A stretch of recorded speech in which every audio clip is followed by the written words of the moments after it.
Twarie Gikuyu turauga atiriri nyumba icokanire na turuta wira twi hamwe ni undu wa muheshimiwa Raila Amolo Odinga. We ni uyu atiriri kuri andu angi maratuturitie magoti-ini na riu ni muramenya nio me igoti-ini thaa ici turanyita mundu itu wenda niukirite gutonga twaruire mau. Ladies and gentlemen, as I have always said, politics is a dirty game.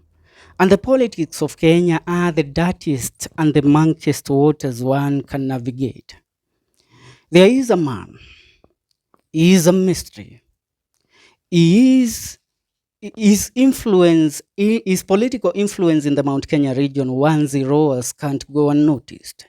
His way of mobilizing the youth around the Mount Kenya region and the whole country is one for the books. But the question is, where is this man? Chairman Maina Njenga, regarded as the chairman of the mountain by his followers.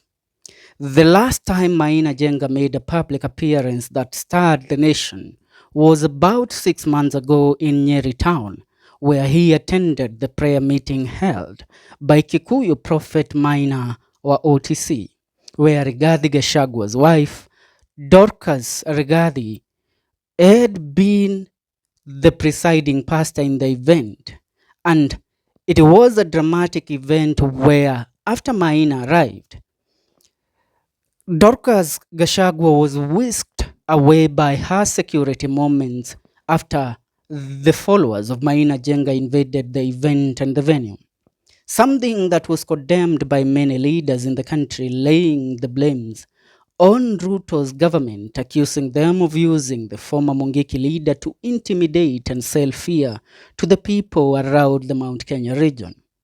Before this meeting that happened 6 months ago, on 31st of December last year, Maina Njenga led his people in a prayer meeting where a mammoth of people attended the said meeting in Nyeri, where he went ahead to declare KINDIKI as the current kingpin of the Mount Kenya region, something that saw tongues rolling around the Mount Kenya region and the politics of the nation at large. Before holding this meeting, Maina Njenga, who was facing different charges in court, including terrorism and drug trafficking, was acquitted of all the charges by the High Court of Kenya, something that political analysts in the country linked to William Ruto and KITHURE as a card to make Maina Njenga a free man to deal with the rising influence of Rigathi Gachagua around the Mount Kenya region. Since the Nyeri town drama involving the wife to Rigathi Gachagua, Maina Njenga disappeared from the public limelight. His silence echoes in volumes. But the main question is, what is Maina Njenga planning in secrecy? Now here is what Maina Njenga and KITHURE are doing in silence. Remember the moment Maina Njenga started working with Ruto's government, it is said that he was accorded state security, where we were told that KINDIKI directed Maina Njenga to be supplied with security and a budget worthy 500 million Kenyan shillings. Now, according to the intel we have, Maina Njenga is not silent for nothing. It is said that he is mobilizing and preparing to launch a full campaign in 2026, where he is set to vie for the senatorial seat of Laikipia County in the year 2027. And he will be popularizing KITHURE as the kingpin of the Mount Kenya region. This will mean that Maina Njenga and KITHURE will form a coalition that will counter the influence of Rigathi Gachagua in the Mount Kenya region, and also it will sell fear to the people of the Mount Kenya region on a possible return of the Mungiki sect. As of today, blogger and social media influencer Maverick AOKO has warned the former deputy president Rigathi Gachagua. As we know, Gachagua and the united opposition are currently at crossroads as they are fighting within each other. Gachagua fighting Fred Matiangi for his links to Uhuru Muigai Kenyatta and the Jubilee Party. But as these people continue to fight within themselves, they risk missing the bigger picture by focusing their energy on, mostly GACHAGUA by focusing his energy on the former Interior Cabinet Secretary Fred Matiangi. According to AOKO, that she argued that the real political storm is quietly brewing around the former Mungiki leader Maina Njenga, whose silence and underground mobilization could reshape the 2027 election landscape in the mountain. Through her X account, AOKO pointed out that while GACHAGUA engages in battles with perceived political rivals, Jenga has been consolidating influence and preparing structures that could become visible during the next general election. She suggested that the silence from Maina Njenga is strategic and could translate into formidable grassroots strength in the Mount Kenya region, which remains a critical political background. AOKO further alleged that President William Ruto's administration is working on plans to reduce the redeployment of state security in the Mount Kenya region, potentially creating a vacuum in community safety. According to her, this gap could be exploited by vigilant groups, particularly remnants of the Mungiki sect, who might attempt to step in as alternative providers of security. The commentator warned that such a development would not only destabilize the region, but also generate chaos ahead of the 2027.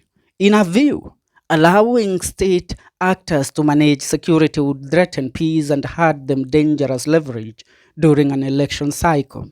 She accused GACHAGUA of wasting valuable political energy fighting imaginary foes, while his opponents are busy laying strategies that could catch him off guard. By ignoring underground movements and focusing on the wrong battles, she suggested the deputy president risks walking into a trap already being set for him. Her remarks have ignited an online debate, with some observers agreeing that Jenga's potential re-entry into active politics shouldn't be underestimated, while others dismissed the claims as a political fear-mongering. Nonetheless, AOKO's warning has added a new layer to the ongoing political calculations as the country inches closer to the 2027 general election. Allow me to remind you that you cannot assume the influence of Maina Njenga in the politics of the Mount Kenya region. Maina Njenga, while Rigathi Gachagua himself was in government, he was a force to reckon. Maina Njenga threatened the takeover of Gachagua as the kingpin of the Mount Kenya region while Rigathi Gachagua was in the government. And that is where Rigathi Gachagua, then as the Deputy President of the Republic of Kenya, ordered the arrest and detainment of Maina Njenga. His homes were raided, and when he appeared in court, cases were laid and charges were brought against him, which most of them were fabricated charges. As now we sit down and look at the politics of the Mount Kenya region, the re-entering of Maina Njenga in the political scene of the Mount Kenya region could be a turnover, because Maina Njenga is somebody that, as I have said, is way of mobilizing the youths and engaging with the youths is one for the books. You cannot assume that man. The chairman knows how to deal with these people. And it doesn't matter. One thing I shall remind you, Rigathi Gachagua was loved he came to be loved in the Mount Kenya region mostly after his impeachment. Before his impeachment, Maina Njenga was the man that was being watched. Remember, he started his campaigns last year, touring the country, doing interviews all over media stations around the Mount Kenya region and even in the mainstream media, which announced his comeback as a political figure and an influential figure in the Mount Kenya region politics. And then William Ruto and Rigathi Gachagua were one. But now they fell apart. And when Rigathi Gachagua and William Ruto fell apart and Gachagua was impeached, a vacuum was created in the Mount Kenya region. because Ruto was hated in the Mount Kenya region.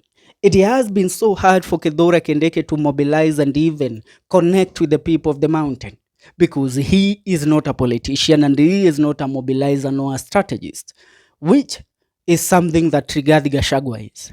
But with the entry of Maina Njenga in the picture, it is a turnaround, because the man is a mobilizer, he is a strategist, and he knows how to engage with the people.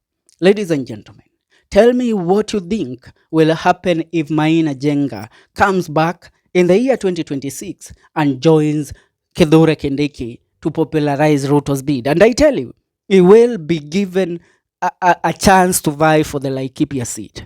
And this time round, Maina Njenga will take the Laikipia seat, the Laikipia senator's position.